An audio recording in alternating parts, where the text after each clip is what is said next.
The signal came on an ordinary Tuesday afternoon. Dr. Sarah Chen was running routine scans at the Deep Space Listening Array in Chile when her equipment detected something unusual, a pattern repeating with perfect mathematical precision, aimed directly at Earth. After 20 years of searching the stars, she'd found what everyone hoped for but secretly dreaded: proof we weren't alone. But as she analyzed the signal further, her hands began to shake. This wasn't a greeting or an invitation. It was a countdown. 12 hours later, the skies above every major city on Earth lit up with massive holographic displays.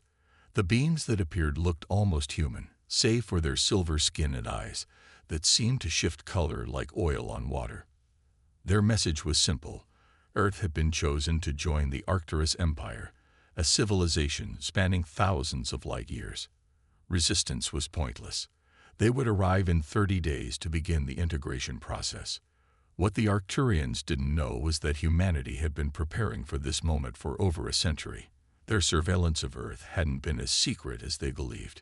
In 1908, when a mysterious object exploded over Tunguska, Russia, it wasn't a meteor as history recorded. It was an Arcturian stealth satellite, and its wreckage gave humanity their first glimpse of what waited in the stars. The revelation sparked the longest-running secret program in human history, Project Sentinel. Deep beneath the Antarctic ice, Director Marcus Wong stood in a vast chamber that officially didn't exist. Around him, hundreds of technicians monitored walls of holographic displays showing Arcturian ship movements across the galaxy. Every transmission, every fleet deployment, every technological advancement. Earth had been watching it all. They still think we're using radio telescopes and chemical rockets, his deputy director, Aisha Patel, remarked with a slight smile. 100 years of careful misdirection, and they never once suspected that the primitive humans they were studying had learned to crack their quantum communications network. Marcus nodded, watching as another massive Arcturian vessel emerged from faster-than-light travel near Jupiter. Their greatest weakness is their certainty. They're so convinced of their superiority that they never consider someone might be turning their own technology against them. The Arcturians had created the most powerful surveillance network in known space, using quantum entanglement to instantly transmit data across any distance. But they built it on mathematical principles that humanity had quietly surpassed decades ago. Every time they upgraded their encryption, Earth's quantum AI systems were already 3 steps ahead.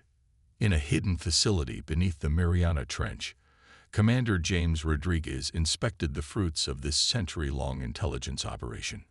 Rows of sleek vessels that combined Arcturian technology with human innovation filled the massive underwater hangar. Their hulls were covered in metamaterials that didn't just deflect sensors. They absorbed and redirected scanning beams to create false readings. Status report. He called out to his chief engineer. Dr. Yuki Tanaka consulted her neural interface, directly connecting with the ship's systems. The quantum drive cores are stable. Shield harmonics are synchronized. The Arcturians won't know what hit them. The vessels represented humanity's greatest achievement and their greatest gamble. Instead of trying to match Arcturian technology directly, they'd taken a different approach. While the Empire built bigger ships with more powerful weapons, Earth focused on manipulation of fundamental forces the Arcturians had never thought to exploit. In orbit around Mercury, hidden by sophisticated gravitational lensing, humanity's greatest weapon waited. The Helios Array wasn't just a weapon.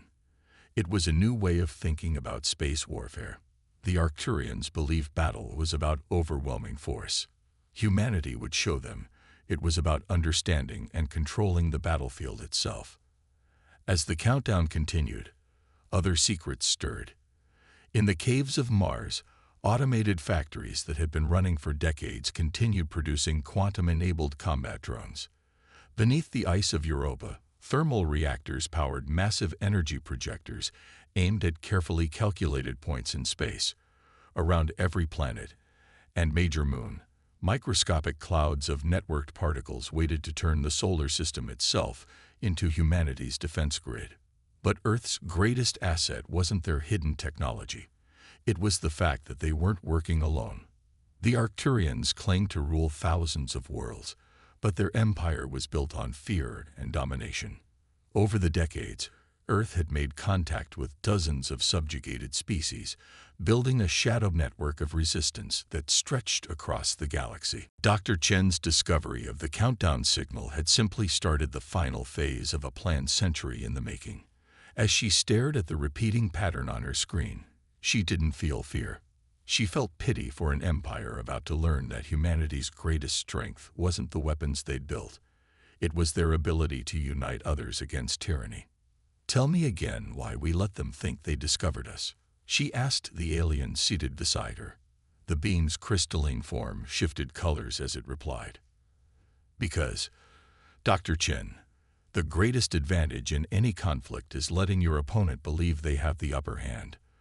The crystalline being was a Purgs, one of the first species Earth had secretly contacted. "Your people understood something mine never did.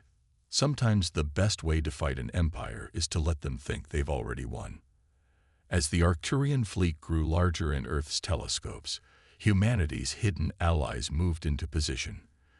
The empire thought they were coming to subjugate another primitive world. Instead, they were walking into a trap generations in the making. In the Antarctic Command Center, Marcus Wong watched the final preparations with calm satisfaction. "Send the signal," he ordered.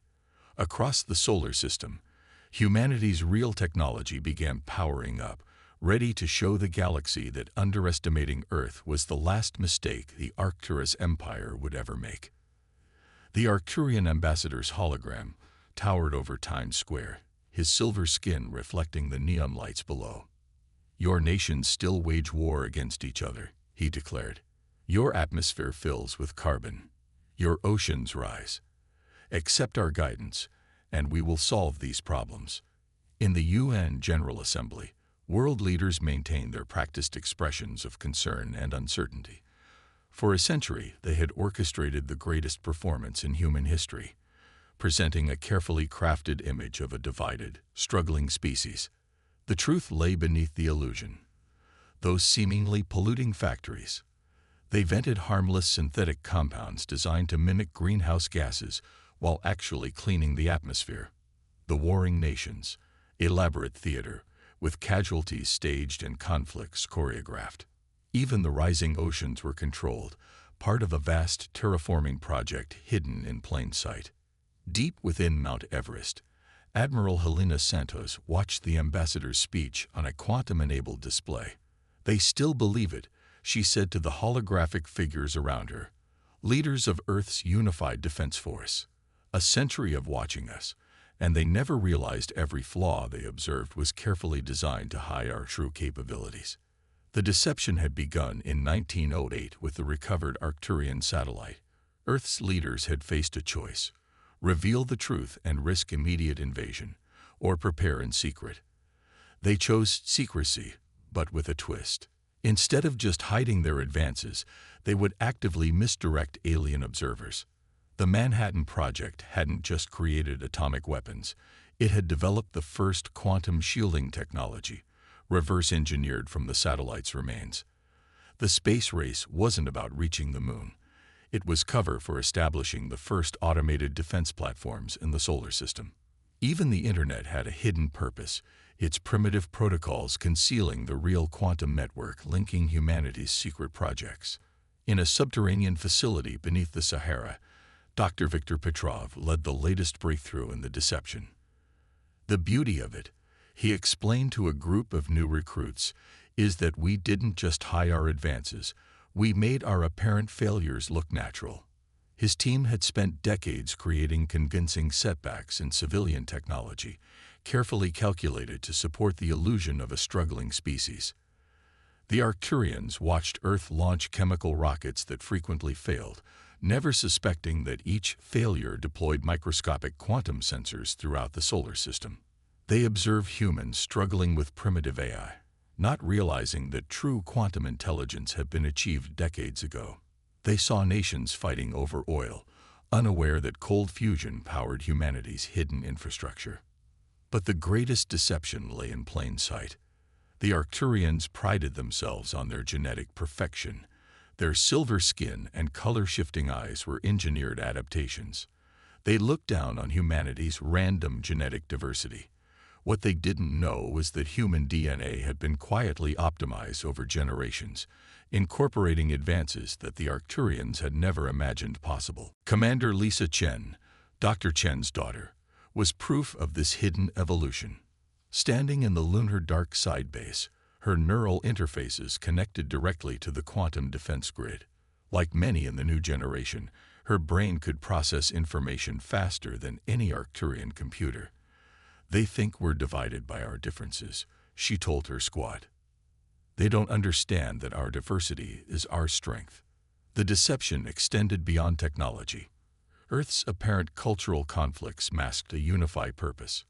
Religious tensions, cover for secret cooperation. Economic competition, a shield for resource sharing. Political divisions, a smokescreen for global coordination. In the Mariana Trench facility, Dr. Tanaka's engineering team put the finishing touches on their latest weapon. It looked like a simple communications satellite, the kind Earth had been launching for decades. In reality, it contained technology that could redirect quantum energy on a stellar scale. The key was never matching their technology, she explained to Commander Rodriguez. It was understanding how they think. They believe progress follows a fixed path. They can't conceive of a species finding different solutions to the same problems. The Arcturian ambassador continued his speech, promising to lift humanity from its primitive state. In the Antarctic Command Center, Director Wong allowed himself a small smile. The Empire's spies had spent a century watching humanity's carefully staged struggles. They had never wondered why a species capable of detecting their stealth satellites in 1908 had seemingly made so little progress since. As the 30-day deadline approached, humanity's hidden allies added their own layers to the deception. The Purgs, with their mastery of crystalline technology, helped mask Earth's quantum signatures. The Shadow Resistance Network fed false intelligence to imperial sources, reinforcing the image of a primitive world ripe for conquest. In orbit, the Arcturian fleet grew larger each day. Their sensors swept Earth constantly, finding exactly what they expected: a planet of squabbling nations, primitive technology, and wasted potential. Not once did they question why their scans never penetrated certain frequencies, or why their quantum communications occasionally experienced microsecond delays. "The greatest power of humanity," Dr. Chen had written in her classified report, "isn't our technology or our intelligence. It's our ability to unite in secret, to plan across generations, and to let our enemies believe they've already won." As the deadline for surrender drew closer, Earth's hidden forces made their final preparations. The Arcturians thought they were about to begin the simple subjugation of another primitive world. They would never know what hit them until it was too late. The Arcturian ultimatum expired at midnight UTC. Their fleet commander, Supreme Executor Vax, stood proudly on his bridge as the deadline passed. "Commence the standard subjugation protocol," he ordered, his silver skin gleaming under the command deck's lights. In that moment, everything changed. Across the solar system, humanity's hidden quantum network activated. The microscopic particles spread throughout space began to resonate at frequencies the Arcturians had never thought to monitor. Director Wong's voice echoed through every human facility. "Operation Eclipse is now active. All units, execute your primary objectives." The first sign that something was wrong came from the Arcturian fleet's quantum communications network. For a fraction of a second, their instantaneous transmissions experienced a delay. Something that should have been impossible. In that microscopic gap, Earth's quantum AI systems slipped through defenses the Empire had thought impenetrable. Commander Lisa Chen, interfaced directly with the lunar defense grid, struck first. Her enhanced neural networks processed battlefield data faster than any Arcturian computer, coordinating humanity's opening moves with perfect precision. The seemingly empty space around the Imperial fleet suddenly lit up with gravitational distortions. "Impossible," Vax whispered as his sensors registered the event. The humans had somehow created localized gravity wells throughout his fleet's formation. Ships that had maintained perfect spacing for centuries suddenly found themselves being pulled in multiple directions. But that was just the beginning. The failed satellites humanity had launched over decades revealed their true purpose. Each one generated quantum fields that disrupted the Empire's navigation systems. Arcturian ships, dependent on automated positioning, began to drift out of formation. From beneath the oceans, humanity's hidden fleet emerged. Their ships didn't match any design the Empire had seen before. Instead of the massive capital ships favored by the Arcturians, Earth's vessels were smaller, more agile, and powered by principles the Empire had never considered. All ships, execute attack pattern Omega. Admiral Santos commanded from her Everest base. The human fleet moved in ways that defied Imperial tactical doctrine. Where Arcturian ships fought in rigid formations, Earth's vessels flowed like water, adapting instantly to changing battlefield conditions. Dr. Tanaka's special project revealed itself as the Empire attempted to return fire. Their energy weapons, designed to overwhelm conventional shields, passed harmlessly through quantum fields that redirected the attacks back at their sources. They never considered that defense could be more than just blocking, she noted with satisfaction. The Arcturian response was predictable. Exactly as humanity had planned. They moved their largest ships forward, preparing to demonstrate their overwhelming firepower. That's when Director Wong gave the order. Activate the Helios Array. The massive weapon hidden near Mercury had never been tested at full power. It didn't need to be. For a century, humanity had studied exactly how Arcturian technology worked. The Helios Array didn't attack their ships directly. It changed the fundamental forces they depended on. Quantum drives failed. Shield generators overloaded. Weapon systems went dark. The Empire's mighty fleet, built on technology unchanged for millennia, found itself fighting an enemy that didn't just match their capabilities, but had moved beyond them. Commander Rodriguez led the assault on the Arcturian flagship. His ships, covered in metamaterials that absorbed and redirected sensor beams, appeared and disappeared at will. They built their entire civilization on the assumption that their understanding of physics was complete. He told his crew, "We built ours on the knowledge that there's always more to learn." The Purgs and other alien allies joined the battle, revealing themselves as dedicated resistance fighters rather than subjugated species. Their crystalline ships, hidden from Imperial sensors by technology sharing with Earth, struck from unexpected angles. The empire that had prided itself on controlling thousands of worlds suddenly faced a coordinated rebellion they never saw coming. In the Antarctic Command Center, Dr. Chen watched the battle unfold. "A century of preparation," she said softly, "and they still don't understand what they're really fighting." Her alien colleague nodded in agreement. The Empire had expected to find a primitive world. Instead, they had awakened something far more dangerous, a unified humanity that had spent generations preparing for this exact moment. Supreme Executor Vax watched in horror as his fleet's formation collapsed. Everything he knew about warfare, about technology, about humanity's capabilities, had been wrong. His ships, designed to fight enemies that followed the same tactical doctrine as the Empire, had no answers for Earth's unconventional strategies. The battle stretched across the solar system. Near Jupiter, Imperial ships found their quantum communications jammed by devices hidden in the gas giant's storms. Around Mars, automated factories activated, launching swarms of combat drones that overwhelmed Arcturian point defenses. Even the asteroid belt had been turned into a weapon, with hidden engines altering rock trajectories to create unpredictable hazards. "Send the signal," Vax finally ordered, his pride broken. "Request reinforcements from the nearest sector fleet." The transmission never reached its destination. Earth's quantum network, more sophisticated than anything the Empire had built, intercepted and blocked the call for help.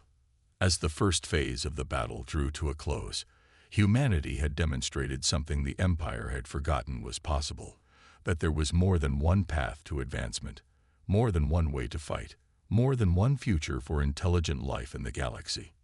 The Empire had come expecting to find primitive humans cowering before their superior technology. Instead, they had found an enemy that had spent a century not just preparing for war, but reimagining how war itself could be fought. And this was only the beginning. As the Arcturian fleet reeled from Earth's initial assault, humanity's true masterpiece began to unfold.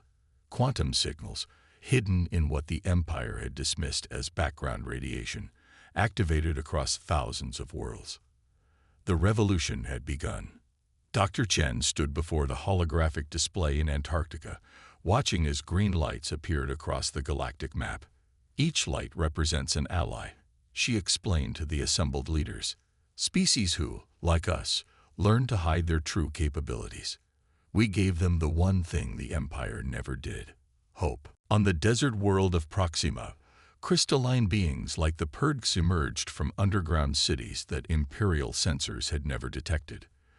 The gaseous entities of the Ta-Ceti system, thought to be mindless atmospheric phenomena, revealed themselves as brilliant strategists. Even the silicon-based life forms of Kepler 186f, dismissed as primitive crystal formations, activated vast networks of quantum-enabled structures. Commander Lisa Chen, neural interfaces humming with data, coordinated this galactic uprising from the lunar base. The Empire thought they ruled thousands of worlds. She transmitted to Earth's allies. They never realized they were sitting on a powder keg of their own making. Humanity's secret wasn't just technological, it was diplomatic. While the Arcturians built an empire through force, Earth had created something far more powerful: a network of mutual support and shared resistance. Every subjugated species had something to teach, something to contribute. In the Mariana Trench facility, Dr. Tanaka worked with engineers from a dozen alien species, combining technologies in ways the Empire had never imagined possible. They thought each species had to develop the same way they did, she told Commander Rodriguez. They never considered that different evolutionary paths might lead to different, but equally valid, solutions. The Purgs had mastered crystalline computing.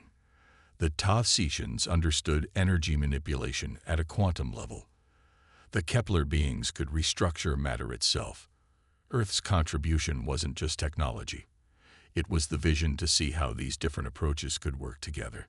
Supreme Executor Vax watched in mounting horror as reports flooded in from across the Empire. Supposedly primitive worlds were revealing advanced capabilities. Loyal servant species were turning against their masters. The careful order of millennia was unraveling in hours. How did we not see this coming? He demanded of his advisors. None could answer. How could they explain that their own arrogance had blinded them? That their certainty in their own superiority had created the perfect environment for revolution? Admiral Santos coordinated the Earth fleet's movements with their alien allies. Purged ships, their crystalline hulls refracting sensor beams, created phantom targets that confused Imperial targeting systems. Ta-Cetian energy beings merged with human vessels, enhancing their capabilities beyond anything the Empire had planned for. They built their empire on the assumption that they were the peak of evolution. Santos transmitted to the Allied fleet. They never considered that true strength comes from diversity, from cooperation, from combining different ways of thinking. The revolution spread faster than the Empire could respond. On each world, resistance forces had spent decades preparing, guided by Earth's example. Hidden technologies activated. Secret armies emerge. Communication networks the Empire had never detected came alive with coordination signals. Director Wong received updates from across the galaxy in the Antarctic Command Center. The Empire made two fundamental mistakes, he told his staff. They assumed technological progress could only follow one path, and they assumed power could only be maintained through force. We proved both assumptions wrong. In orbit around distant stars, Imperial fleets found themselves under attack from what they had thought were simple communication satellites, devices based on Dr. Tanaka's designs, built in secret by Earth's allies. The Empire's quantum network, their pride and strength, became their greatest vulnerability as Earth's more advanced systems turned their own technology against them. The Kepler beings, masters of material manipulation, transformed entire asteroid fields into weapons platforms. The Taotians disrupted Imperial energy systems with precisely calculated quantum interference patterns. The Purds used their crystalline technology to create impenetrable defensive networks around liberated worlds. This isn't just a rebellion, Dr. Chen explained to the UN Assembly, now openly unified in humanity's true purpose. This is the birth of something new, a galactic civilization built on cooperation and mutual respect, not domination and fear. Commander Rodriguez, leading Earth's ships alongside alien allies, saw the future taking shape. Where the Empire had enforced uniformity, this new alliance celebrated differences. Where the Arcturians had demanded submission, Earth and its allies offered partnership. The Empire's response was predictable. They called for their largest fleets to converge on Earth, hoping to crush the heart of the rebellion. But humanity had predicted this too. As Imperial reinforcements began their faster-than-light jumps toward the solar system, they had no idea they were heading straight into the final phase of Earth's century-long plan. All forces, prepare for Operation Daybreak, Director Wang ordered. The ultimate test of humanity's preparation, technology, and alliance network was about to begin. The Empire thought they were coming to end a rebellion. Instead, they were about to witness the dawn of a new era in galactic history. The Imperial reinforcement fleet emerged from faster-than-light travel exactly where Earth's defenders predicted, and directly into humanity's trap. 30,000 Arcturian warships, the largest armada ever assembled, found themselves surrounded not just by Earth's forces, but by the combined might of a galaxy tired of oppression. All units, execute Operation Daybreak. Director Wang's order echoed across the quantum network. The Helios Array, humanity's master weapon near Mercury, powered up to full capacity for the first time. But it wasn't alone. On thousands of worlds, similar devices, built in secret using Earth's designs, activated simultaneously. Commander Lisa Chen, her neural interfaces processing the massive flow of battlefield data, coordinated the galaxy-wide assault. The Empire thought size and numbers weren't everything. She transmitted to the Allied forces, "Let's show them why quality beats quantity." The trap was elegant in its simplicity. As the Imperial fleet arrived, they found their quantum drives blocked by overlapping fields from human and Purge technology. Their communications were jammed by Taotian energy manipulation. The very fabric of space around their ships was altered by Kepler technology. They were trapped, cut off, and about to face something unprecedented. Supreme Executor Vax, aboard his new flagship after Earth's initial strike, realized too late the true scale of what humanity had orchestrated. "This is impossible," he whispered, watching as his mighty fleet found itself unable to maneuver, communicate, or effectively fight back. No single species could coordinate something like this. "That's exactly the point."